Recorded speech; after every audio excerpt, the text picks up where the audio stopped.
pop it into the chat.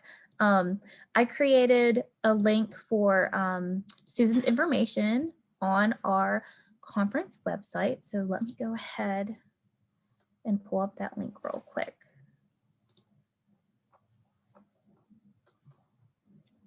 So there's some information about Susan on our website, and definitely follow her on social media. She's on Facebook, Instagram, and Twitter.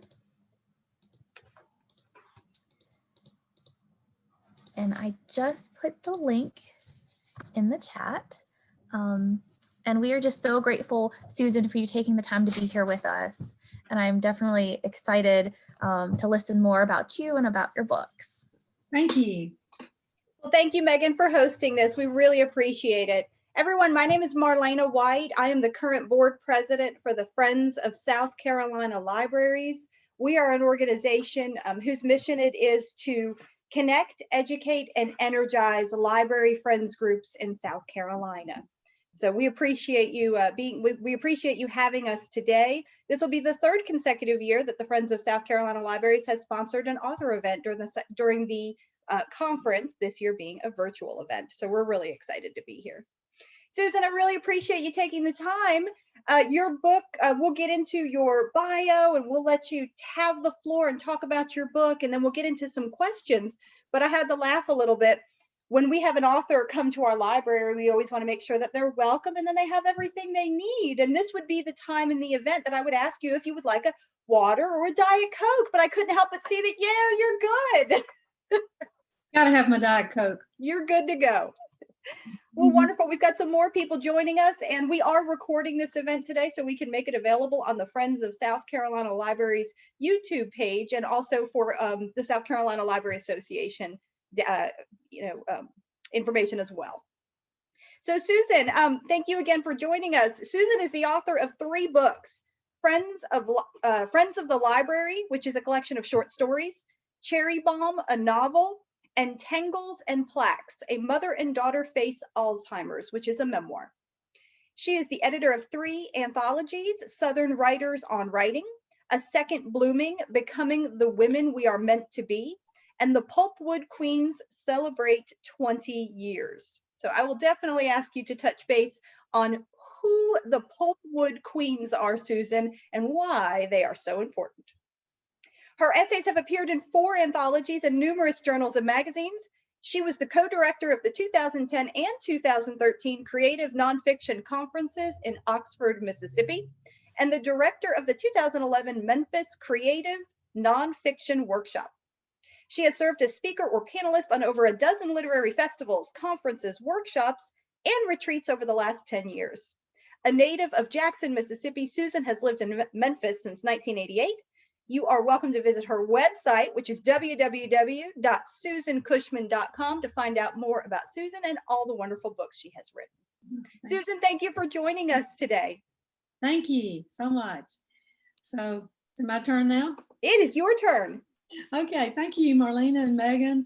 Thanks to the South Carolina Library Association and the Friends of the Libraries of South Carolina for inviting me, and to the Friends of the Lexington Main Library for sponsoring me today. I'm just honored to be here. Sad I can't be there in person. I love South Carolina. So this happened when I went on a book tour for Friends of the Library, my book that I'm going to be talking about today. When I went on a book tour for it last year, it was published last August, I visited 26 libraries in 7 states, including Mississippi, Tennessee, South Carolina, the Dorchester Library in Somerville, Texas, Alabama, Louisiana, and Arkansas. And then I visited 9 bookstores, and this included Buxton Books in Charleston, Nevermore in Beaufort, Main Street Reads in Somerville. So I'd rather be back there in person. And the last time when I spoke at a Pat Conroy Literary Center event, I got my button. I was born to be in a library, Pat Conroy. So I had to wear that today.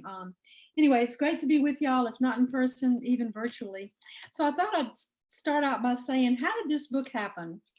I had written a novel and a memoir and tons of essays, but I didn't even really read short stories. I've never really been a fan the genre before.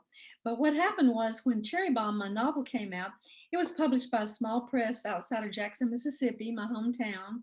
I live in Memphis now. And the publisher's from Starkville, Mississippi, and knows librarians all over that part of the state. And most of his authors are Mississippi authors. So when Cherry Bomb came out, of course, I was excited to go do all the sexy events. I wanted to go to the big bookstores and the literary festivals and all of that, which I did. But my publisher said, I want you to go on a book tour to all these libraries in these small towns in Mississippi. And keep in mind, this is my expense.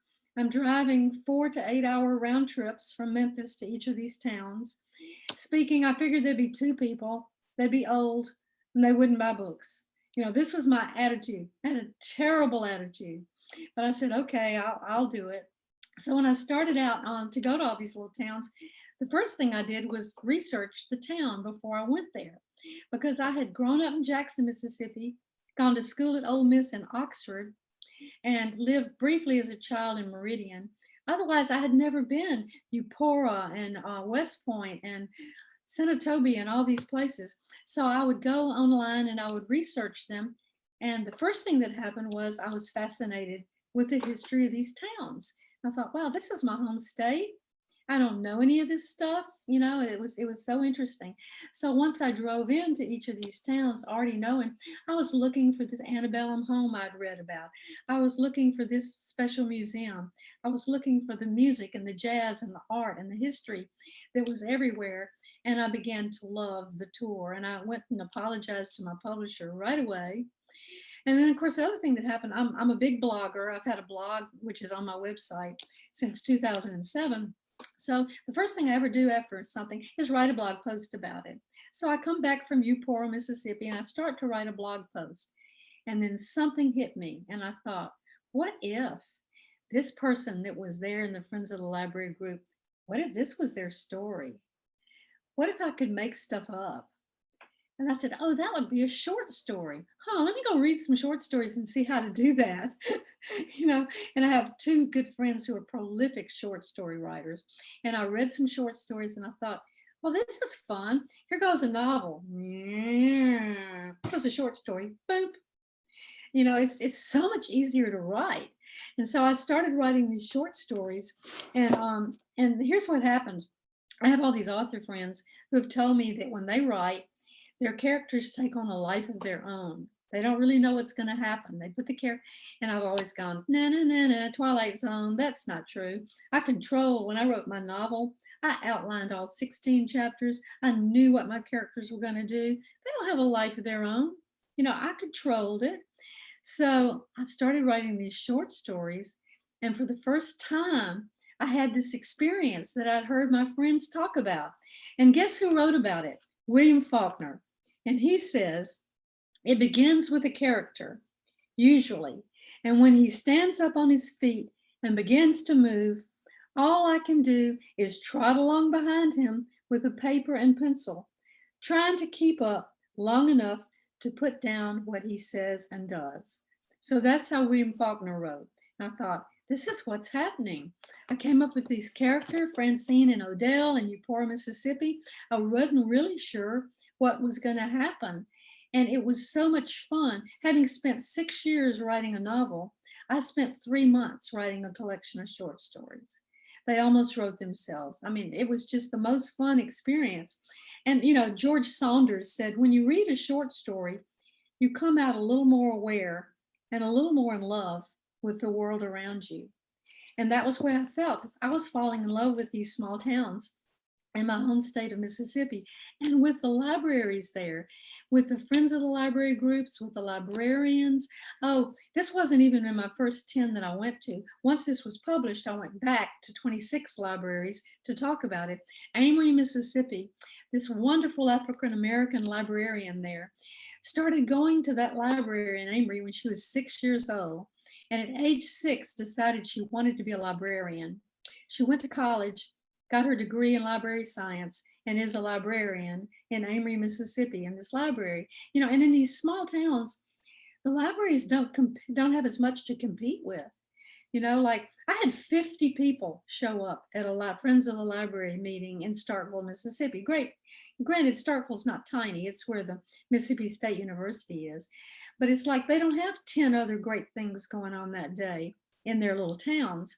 So the Friends of the Library groups are really active. Now, some of these were not friends groups. Sometimes it was just an author event at the library, and it wasn't a friends group. But the librarians there were just wonderful. They were super well read. They were super welcoming. They were just pillars in their communities. Uh, Ray Bradbury says, "Without libraries, what have we? We have no past and no future." And I saw that especially in Aberdeen, Mississippi. They are kind of known by authors around the South for their wonderful ancestry department. And a lot of these libraries are like that. They are the keepers of the stories of the people in that town. And that's so important. I have a friend in Tuscaloosa, Alabama, who drove over to Aberdeen, Mississippi to research a historical person that she was writing a book about. And then, I mean, this library is so little, y'all, that they have one part-time librarian. They're only open 3 days a week. And yet here comes this author from Tuscaloosa, a published author, to Aberdeen, Mississippi to do research in their ancestry room. So needless to say, I fell in love with all these libraries, and it's just been great, a great experience. So what I thought I would do is start by reading a little summary of the story. Since this is not a book club, I told Marlena, when you go to a book club, everybody's already read it. So that's a different discussion. I'm assuming that most folks have not read it. So I'm going to give you a little summary and also tell you that of the 10 stories, I think at least 8 of them involve mental health issues or societal issues that have touched my life personally. And I will say a little bit about that as I go through. You know, having started out as an essay writer and nonfiction writer and memoirist, I'm very free and open about sharing my stuff. You know, some of it I don't want to as much. And so you can just write it into characters in fiction, you know, and it's a great way to deal with your issues in a kind of a safe way. So we'll start off in Eupora, Mississippi. These are all in Mississippi. A homeless man and an recovered alcoholic woman who went to school with Eudora Welty, and she has an unpublished manuscript in her attic.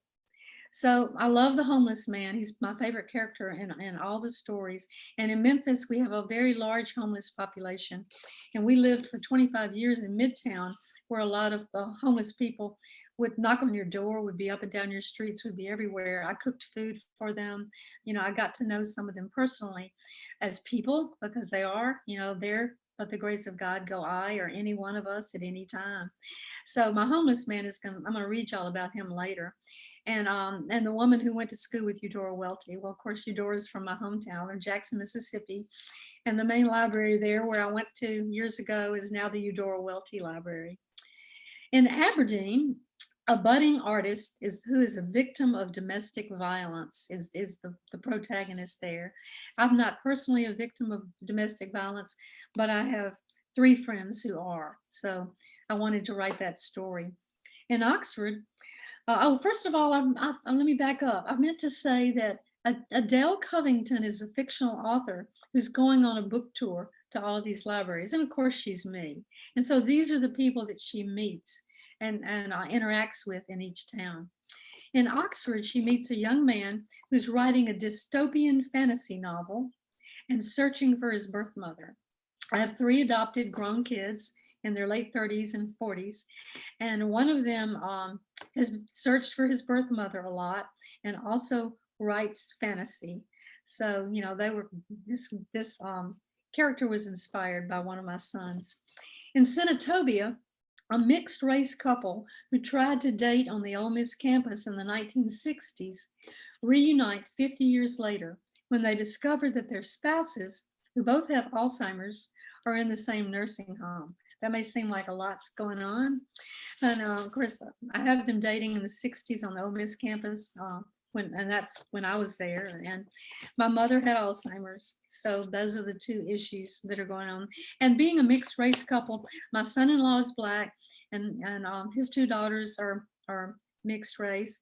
And then another son who is Korean and his wife is Hmong. Their daughters are Asian mixed race. So this is what my family looks like. So race issues are real important to me.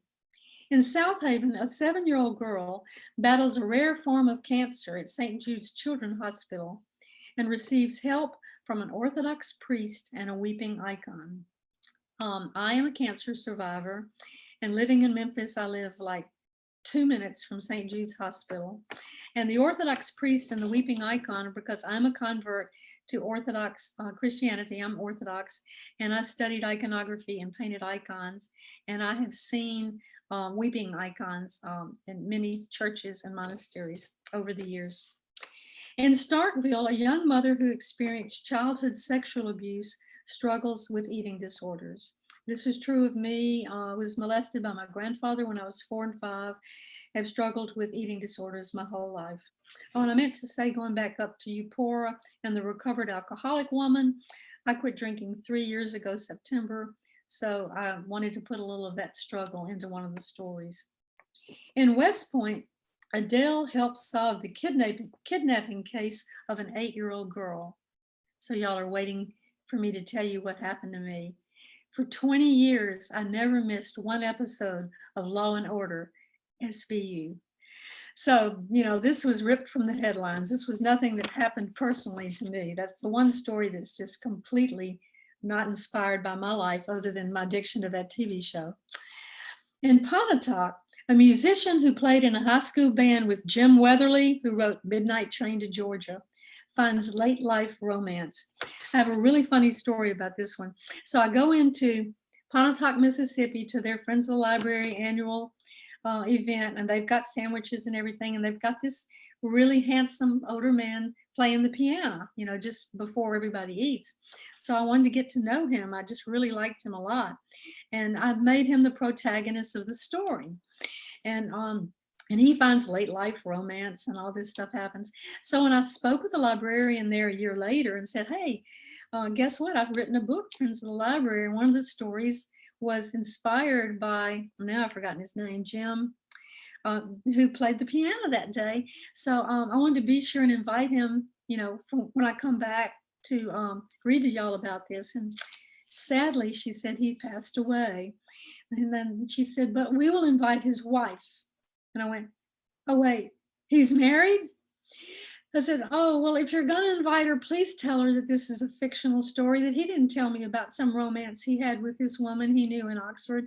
I was just really nervous that she was going to show up at the meeting and be scandalized by my story. But it turned out she didn't make it to the meeting. But I sent her a copy of the book, and I wrote in the front, this is fiction. So I just thought that was kind of funny. In Vicksburg, a former contestant in the Miss Mississippi pageant is glad the swimsuit competition is being eliminated from the Miss America pageant. So when I went to Vicksburg, their Friends of the Library group wasn't functioning at the time. So I spoke in a small bookstore there. But I found out that I was there during the Miss Mississippi pageant, which is held in Vicksburg every year. And some of the pageant contestants had been in the library, in the bookstore the day before. And the whole town was kind of a buzz with it. And growing up in Jackson, Mississippi, I watched the Miss Mississippi and the Miss America pageant year after year after year. And of course, we had a lot of girls from Mississippi who became Miss America because that sort of thing is honored there a lot. And looks and body image are so important. So, and since I had body image struggles and eating disorders all my life, I sort of liked it that they were doing away with the swimsuit competition. But I just sort of liked it. I missed it, but then I was really glad that they were doing away with it. And then the last story is in Meridian. Adele meets a descendant from the Gypsy tribe whose king and queen are buried there in the same cemetery as Adele's grandparents. Well, as my grandparents. So there truly was a Gypsy tribe that would often camp near Meridian, Mississippi, sometimes in Alabama, right over the line there. And so there's big monuments to the king and queen who are buried there, and people leave jewelry and all sorts of stuff there. And my grandparents, my mother's parents, are buried there. So that story was really fun because I went to Meridian to speak at the Mississippi Writers Guild Society's annual conference. And it was so much fun because there was a man who was leading us on a tour of telling ghost stories in downtown Meridian. And one of the ghost stories happens in the tallest building downtown Meridian. My grandmother worked as a secretary in that building in the 1950s, and I would go visit her. And so I spun part of the story around all of that. So that's how that part touched my life. So that gives you a little bit of an overview. And I'm looking at the time, we're doing fine. I'm going to read a section from the first story that's set in Eupora, Mississippi. This is probably my favorite characters in one way. And so what happens is as Odell gets to each of these towns and she goes into the libraries, one thing that's really funny, I noticed from library to library, from small town to small town, we had a real similar lunch. There was often tuna salad or pimento cheese sandwiches on white bread with the crust cut off, cut into little triangles, congealed Jello salad, sweet tea, and potato chips, because those were the Southern comfort foods of my growing up. You're making a face, Marlena. But that was what, that was part of really funny to get to each of these places. And there was the lunch again, and there was the lunch again. So usually Adele they would have lunch. And then I found that a whole lot of the members of the Friends of the Libraries in these towns were former school teachers and or college professors. So often I would have Adele ask, she would start off and ask them, how many of you are retired school teachers and all of that. Oh, let me back up the story one more time. While everybody was eating and all settled around the tables, a man came in and I sat in the back, and he was ragged, dirty. He had a long scruffy beard and overalls, and he was just a mess. He had a backpack or overnight pack with him. And he just came in and sat in the back, and the librarian handed him some food. So I'm going to read a little bit here. And Adele says, how many of you are retired school teachers? And who are your favorite authors? The old man sitting by the door surprised me when he raised his hand. Wendell Berry. His fiction is good, but his essays are better. And I love his poetry. Give us a poem, Odell, one of the women said. The man stood, looked at the floor for a minute, and then raised his head and stared out a nearby window and spoke slowly and with deliberation. Sit and be still until in the time of no rain, you hear beneath the dry wind's commotion in the trees, the sound of flowing water among the rocks, a stream unheard before, and you are where breathing is prayer. You could have knocked me over with a feather, but the women in the group just smiled and nodded as if this was an everyday experience. I remained speechless for a while. When I finally found my voice, I asked, what's your name, sir? I'm Odell McPherson, ma'am. Nice to meet you. It's wonderful to meet you too, Mr. McPherson. Thanks for sharing those lovely words with us today. As we milled around visiting after the meeting ended, I noticed that Miss Eleanor was putting leftover sandwiches and chips into a grocery sack, which she handed to Mr. McPherson as he left. I approached her as she cleaned up the little kitchenette where she had prepared lunch. So, what's his story, Mr. McPherson? Oh, he's a jewel, isn't he? Been coming to our meetings for a couple of years now. He checks out more books from the library than any other patron in town. Yes, I can tell he's well read, but I don't know how to ask this delicately. Does he have anyone to help him? Like with his laundry and bathing and such? The woman laughed. I can see how you would wonder about that. Truth is, Odell has been homeless for some time now. Sleeps here and there, takes a shower from time to time at a truck stop. He likes to joke about being the only person in town with a library card with no address on it. He knows that we trust him to return the books he checks out because he's always wanting some more. I don't get it, Adele said. How can someone so intelligent end up homeless? She smiled. It's a long story, but the short version is that Odell likes his liquor. His wife was the love of his life, and when she died, he kind of went crazy. Let their home get so run down, the county condemned it as a fire hazard. He eventually lost it and didn't seem to care. Likes being in nature. You know, the main library in Memphis recently opened its doors for homeless people to sleep there on cold nights. Isn't there a shelter or something available here in Eupora? And where does he get food for money and alcohol? Social Security checks. He has a post office box where he picks them up every month. And no, there aren't any shelters here. Wow, I wish I could do something to help him. Get in line. Everybody in town has tried one thing or another, but he doesn't seem interested in finding a place to live or changing anything else about his situation. Well, thanks so much for driving down to speak with us today. You headed back to Memphis now? Thanks for inviting me, and yes, I'll be on my way. But as I walked to my car, I noticed an old Victorian house across the street from the library. Its yard was overgrown, but it had obviously been a place of beauty at one time. This was one of those gorgeous houses that I saw when I drove into town. Potted plants crowded the front porch, which had a broken swing on one end. A graying picket fence surrounded the yard, its white paint nearly peeled off. Just as I was about to get into my car, I saw an elderly woman open the front door and step onto the porch holding a watering can. Her gray hair was in a loose bun. Her eyes twinkled as she smiled and waved. I returned the wave and then walked up the sidewalk to her front porch. Good afternoon, I offered as I approached. Well, hello there. What brings you to my porch today? Well, I'm Adele Covington, and I just spoke at the Friend of the Library's meeting, and I saw you on your porch and just wanted to introduce myself. Well, come on inside. She set down her watering can and opened the door to her house. All my porch chairs are broken, and it's still a bit chilly for my old bones, or we could sit outside. Thank you, Mrs. Well, I'm Francine Pittman, Miss Pittman actually, but please call me Francine. I don't have much company these days. Would you like some iced tea? That would be lovely.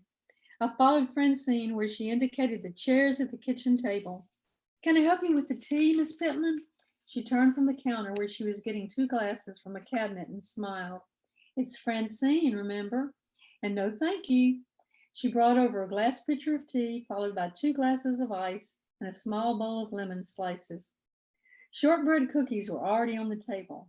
So they chat a little bit, and eventually you're going to find out that Adele in all of these stories is extremely nosy. And so eventually she gets around to why she invited herself in there. And she says, you know, I grew up in Jackson and went to school up the road in Oxford, but I never visited Eupora until today. I'm actually curious about the town and its residents, especially Odell McPherson. Do you know him? Francine laughed. Of course, everyone knows Odell. Did he come to the meeting today and scandalize you by his attire? Busted. I blushed slightly and nodded.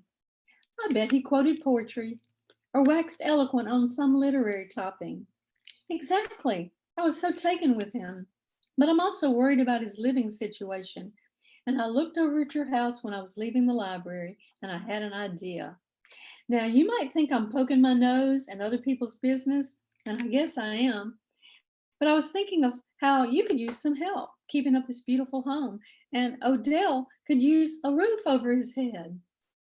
I immediately regretted my inappropriate invasion, but Francine surprised me with her reply. You know, I've actually thought about that too, but I've never thought that Odell would go for it. He won't take charity, and he's ashamed of his alcohol problem. But it wouldn't be charity if he was helping you with repairs and upkeep on your house, would it? Of course, I can understand if you wouldn't want someone here who has a drinking problem. I finished my tea, and Francine reached for the pitcher to refill my glass.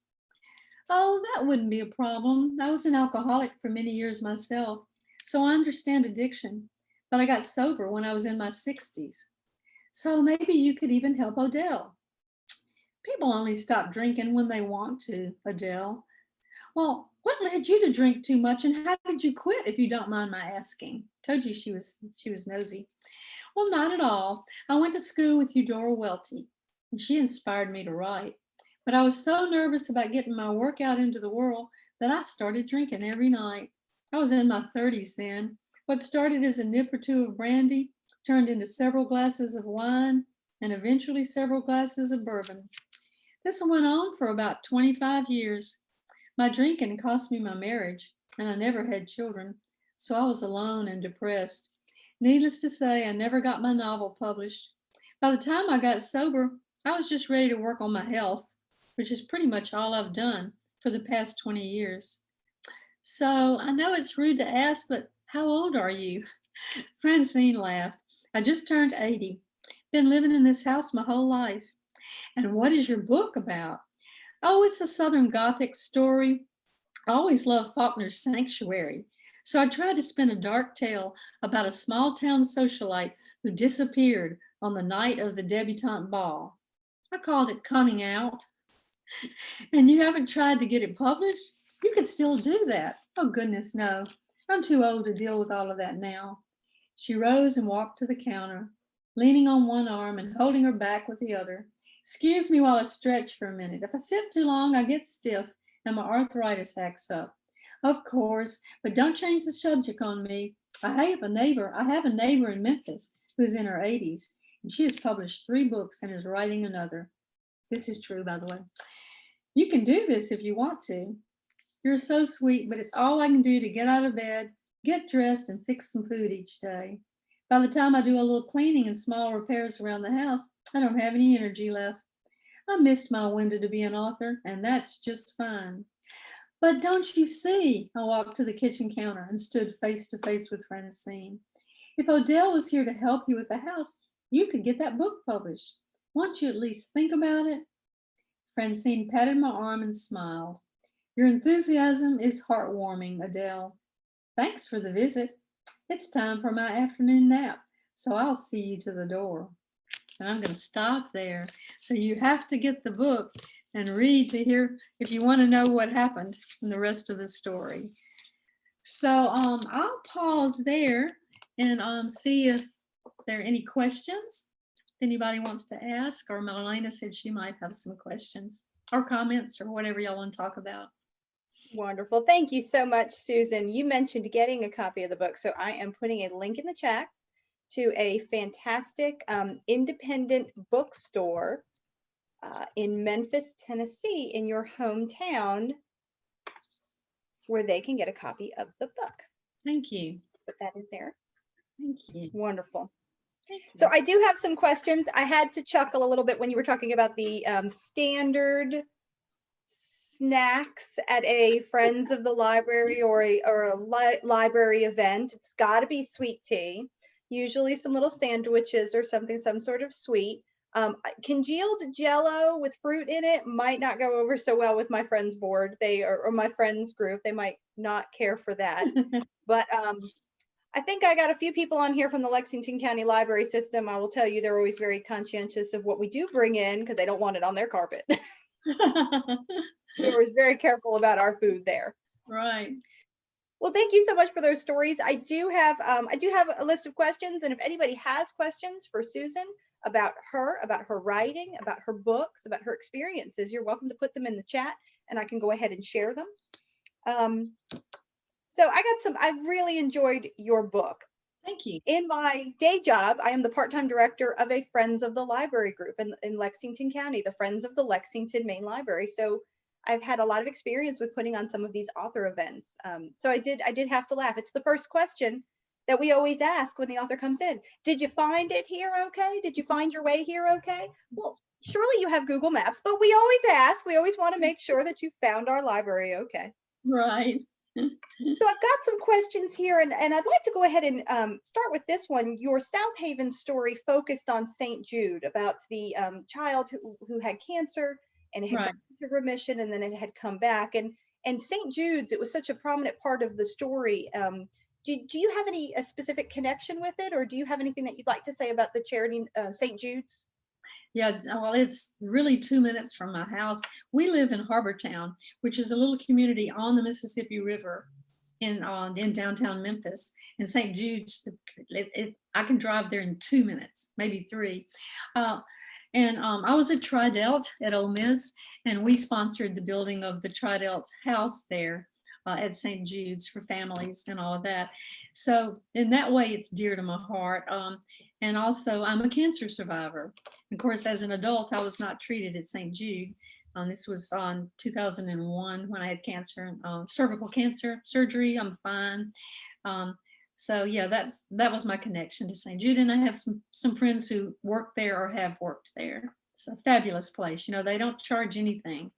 And here in my neighborhood, there's a rental house right across the street that the owners have it open for families who need a place to stay when a child is being treated there. So I have neighbors that come in and out for a few months at a time or a year at a time for that purpose. So it's dear to my heart. Yeah. You could tell the passion that you felt for the organization in that story. So I did want to make sure that we touched on that. I love the idea, sort of a central theme through all of your short stories about the library as a safe haven, as a safe space. And, you know, we've all been dealing with our libraries being closed right now. How do we still make it a safe place? How do we take the library from being a building and kind of extend it out into the community and put the community in the bubble of that safe haven? How have libraries been a safe haven for you over the years?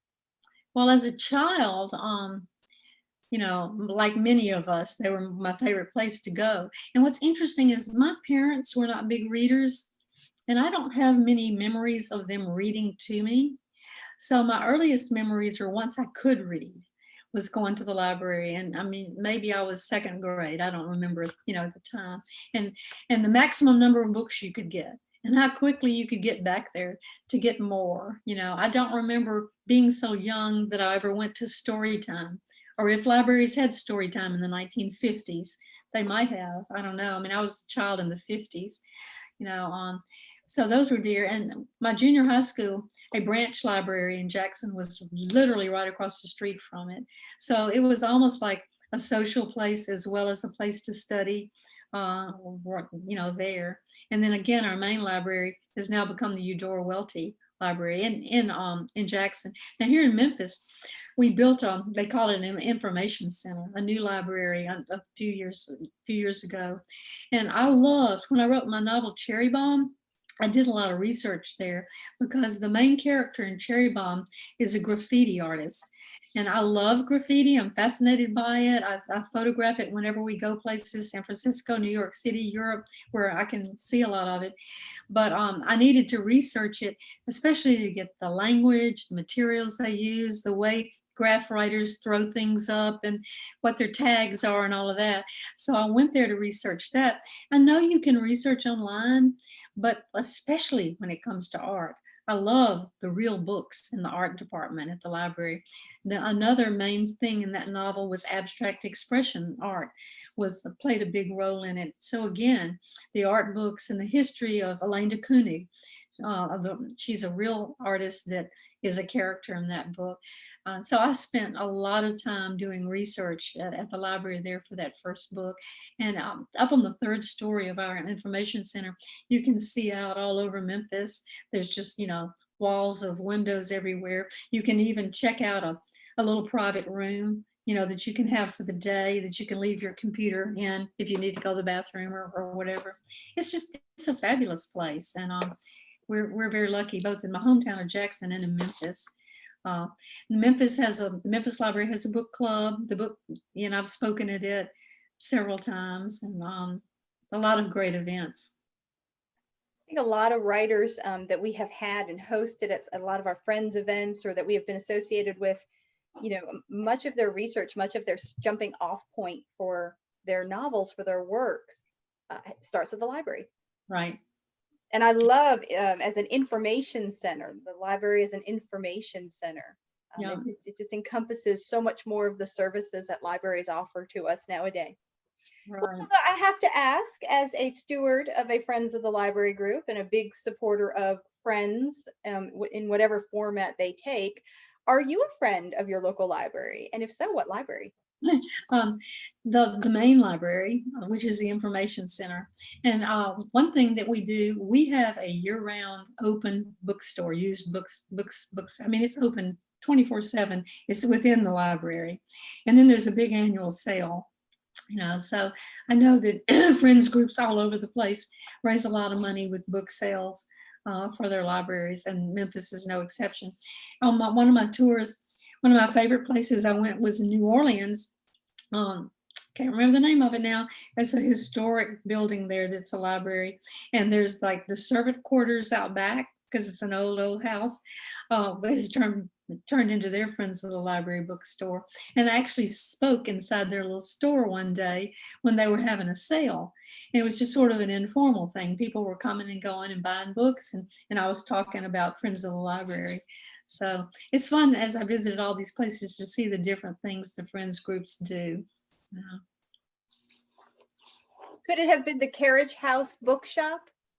They didn't call it that, but they could have. They sure could have, because it was a carriage house in New Orleans, right on a main street there. Beautiful home. It was given to the city to be a library, by the owners when they were getting older. Yeah. Yes, library book sales are a staple of a Friends fundraising, and of course, a lot of that has been put on hold right now. But that's okay. We'll be back to it. We're not going to let this COVID get us down. Right. So I learned a lot from your book. As someone who has hosted library author events for coming up on 15 years, you always find you can learn more. You can find you can do better.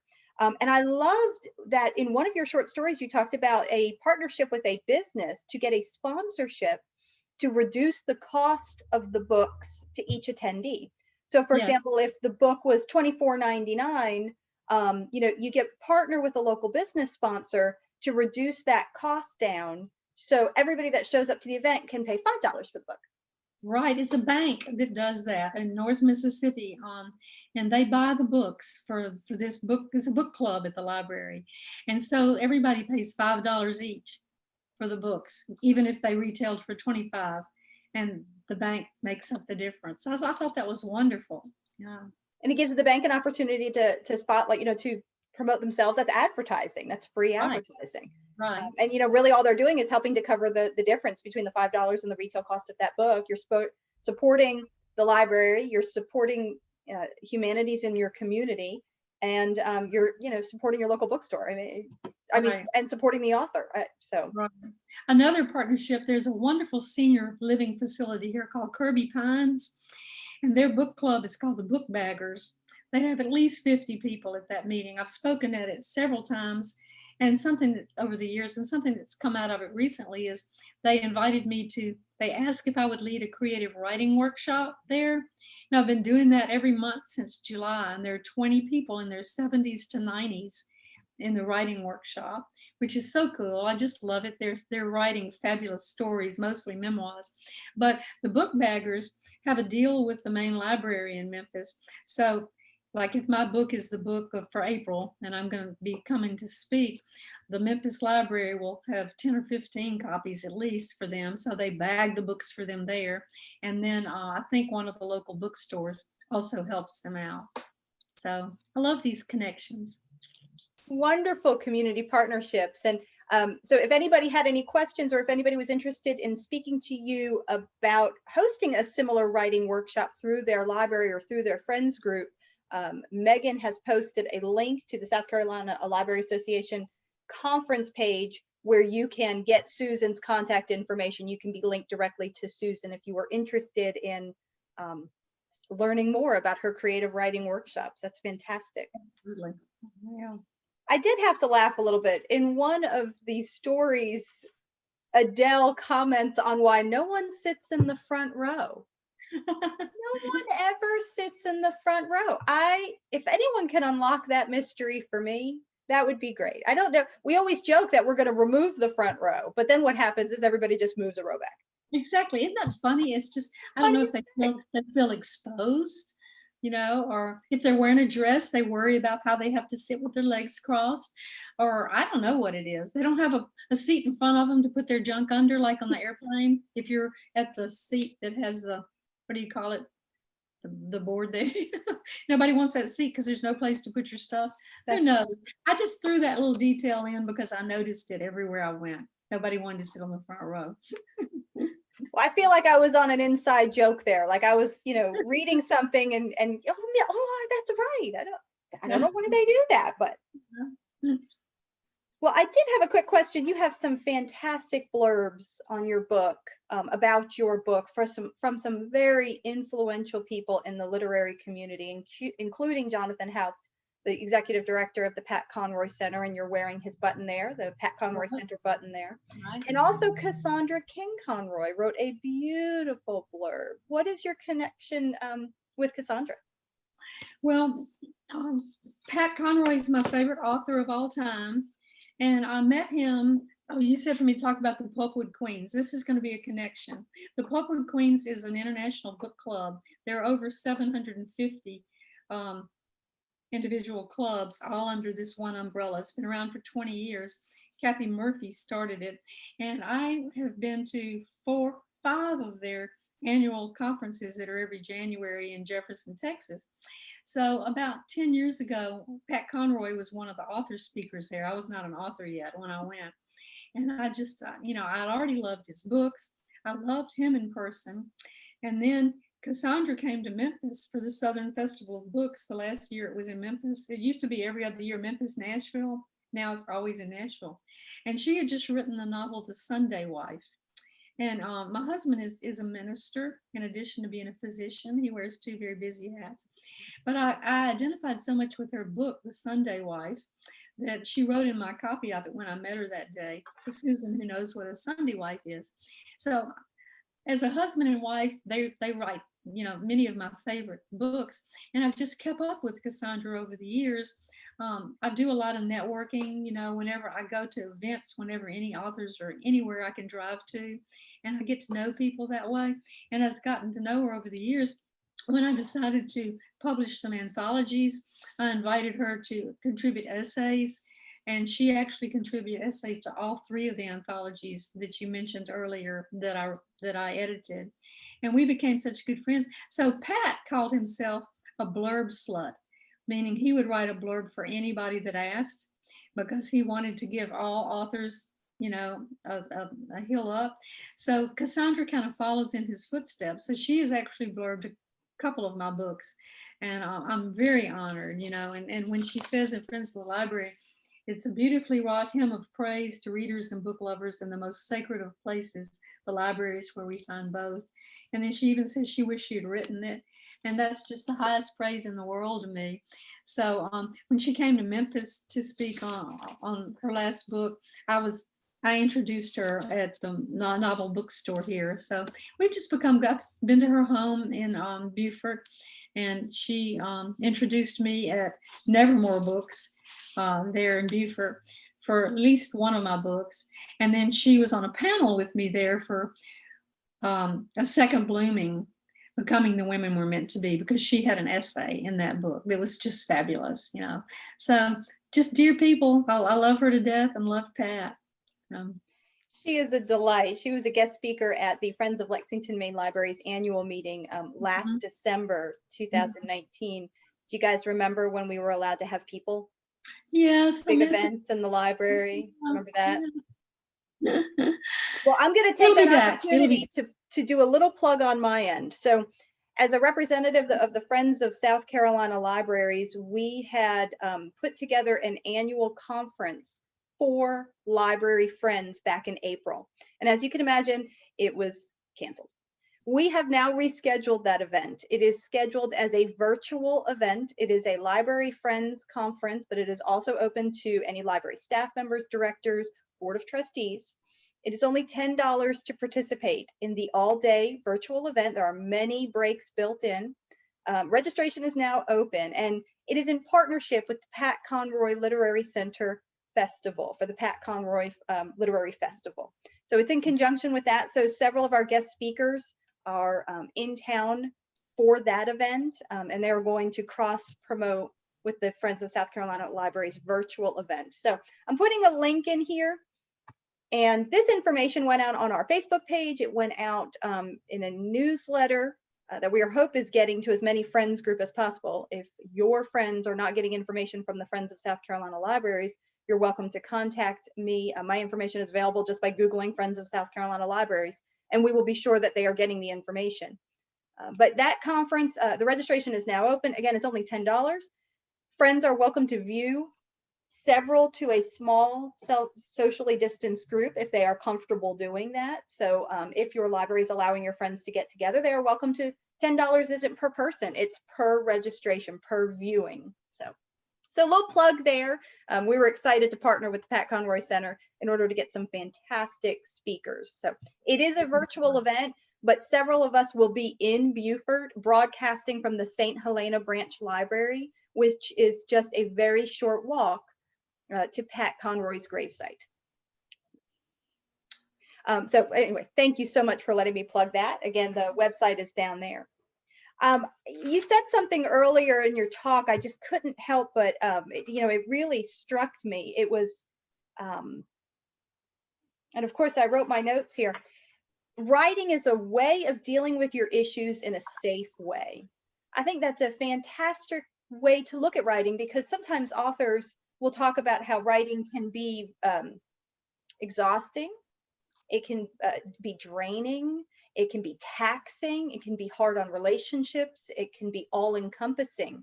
But I think that was a great way that you mentioned writing is a way to deal with your issues in a safe way. And it feels like so many of these stories are very personal. You touched about how many of them come from experiences that you have had. How has writing helped you find a safe way? Well, it began with, like a lot of people do, I journaled for a lot of years, and that was private writing. No one read that but me. And so that was extremely safe. And then I went from that to going public with a blog. And I don't know why I felt so safe, but I wrote a lot of personal stuff on the blog, especially in the early years. I don't as much right now. I'm more busy writing with, dealing with books. But before I had any books published, I wrote a lot of stuff about personal issues on the blog. And then I wrote a memoir that will never be published, that was really a tell-all about everything that had ever happened to me and how it affected me, and it was, I have a friend who's a therapist, and she said it was better than any therapy that I could have gone to, because I just got it all out there on the page, and realized that even though there's some people I don't need to protect, two people who had molested me a couple of times in my life are dead, but there are other people that are innocent that don't need to know the details or of a lot of those things.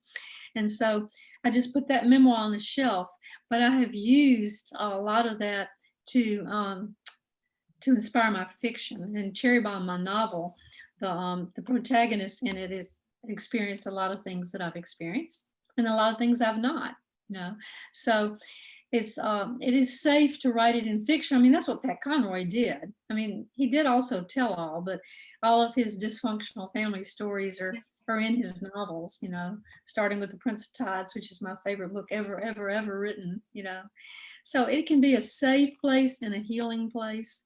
And when other people write memoirs, they share about abuse, addiction, Alzheimer's struggles, anything that I've personally dealt with, I'm drawn to those. When I look at my list of books, I keep a list of books I read every year, and there's usually an equal number of memoir and fiction. And the memoirs are often dealing with that. Mary Carr's memoirs are my very favorite, especially Lit, and her last one, which when she returned to the Catholic faith. I can't remember the name of that one. So, ones that I can connect to means, so I'm glad that people are willing to tell their stories on the page, and especially in memoirs. It helps me a lot. Sure. That's wonderful. Thank you so much for sharing about that. I just thought that was a great way to look at writing. Yeah, thanks. Wonderful. Did you have anything else that you wanted to specifically share as we get close to our 1 hour here? Yeah, I have two things. One is, have y'all ever seen the Nancy Pearl librarian action figure? It is so cute. And on the back, it has this. This is the librarian code. Librarians love to read. Librarians don't like censorship. Librarians think information should be free and available to all.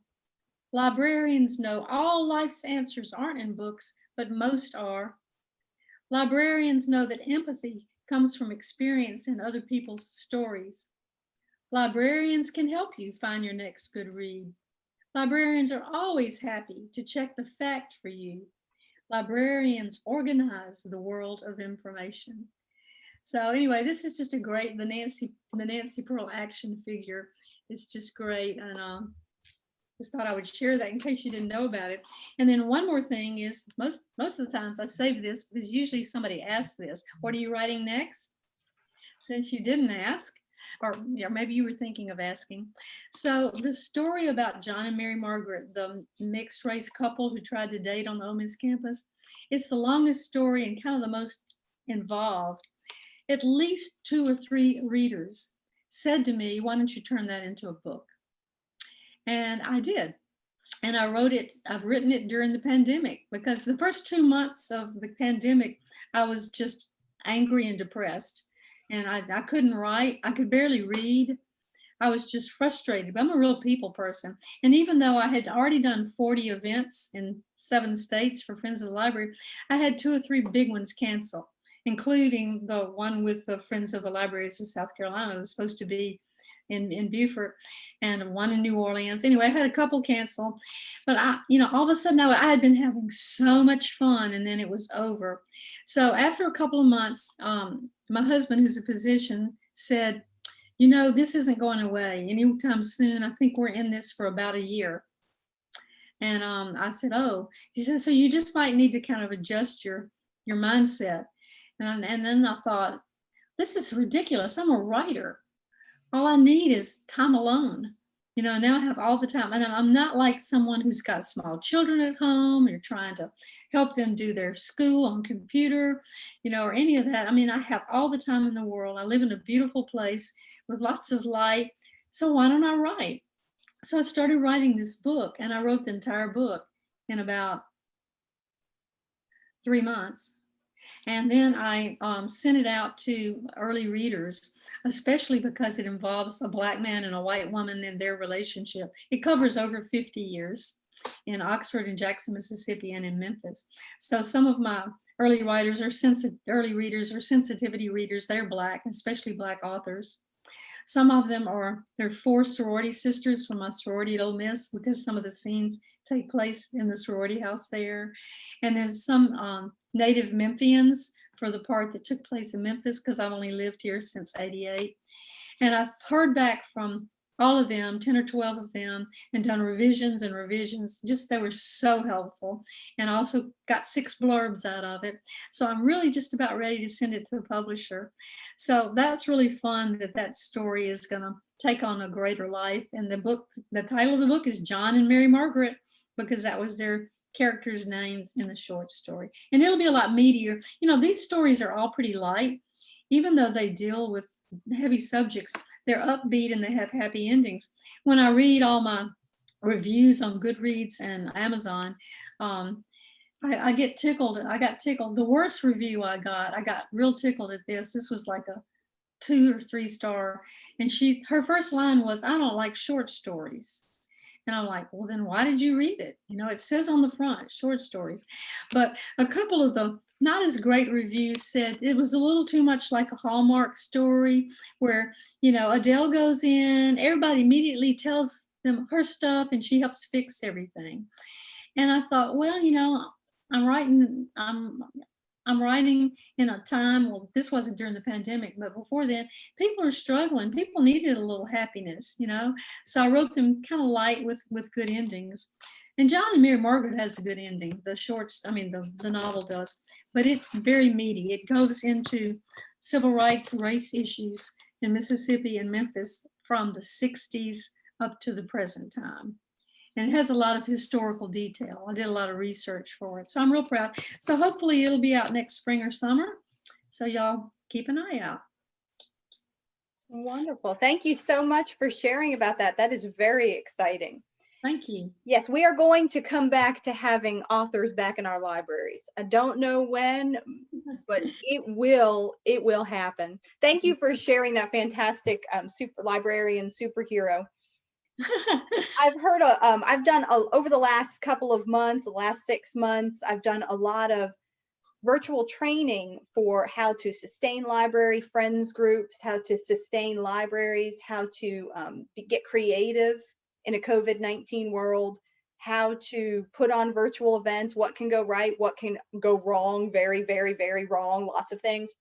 But guess what? Sometimes things happen when you have a live event. When you have a live event, sometimes nobody brought the flash drive or nobody brought the pimento cheese sandwiches. So you work on the fly and you get creative in these new platforms. But one thing that kept coming up, and for all of you librarians out there, this has been a phrase that has really resonated with me, is that librarians are first responders. During this pandemic, librarians have been first responders. We've been so thankful for all of the members of the community who have worked hard through this pandemic and continue to work hard and put their lives on the line and put their families on hold in order to get out there and continue to do what we need to do. But while libraries were closed, that does not mean librarians were not on it. Right. So, they were a vital lifeline to these people who are like me. This has been hard. I'm a hugger. I'm an extrovert. This has been very, very hard for me to. Me too. Now I walk around like this, so I'm not tempted to touch people. I'm like, hello, how are you? I'm gonna keep my hands together. But that's right. Librarians have been so key in keeping us connected and keeping us strong through this. So librarians are first responders. And absolutely, y'all are heroes. And, Susan, and writers definitely feel like you're heroes for sure. Thank you so much for offering to take some of your time to join us during this lunchtime event for the South Carolina Library Association virtual conference. Well done, Megan. This is a fantastically run event.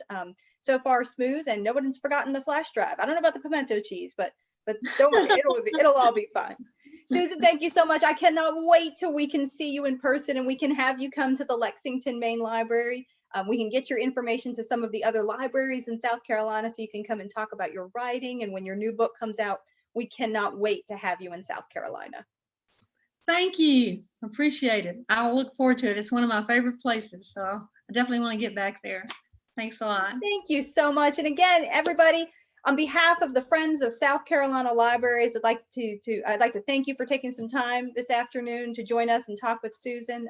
Megan, thank you for allowing us to help support this event. And I hope everyone has a fantastic rest of your conference. Thanks. Bye. Thank you, everyone.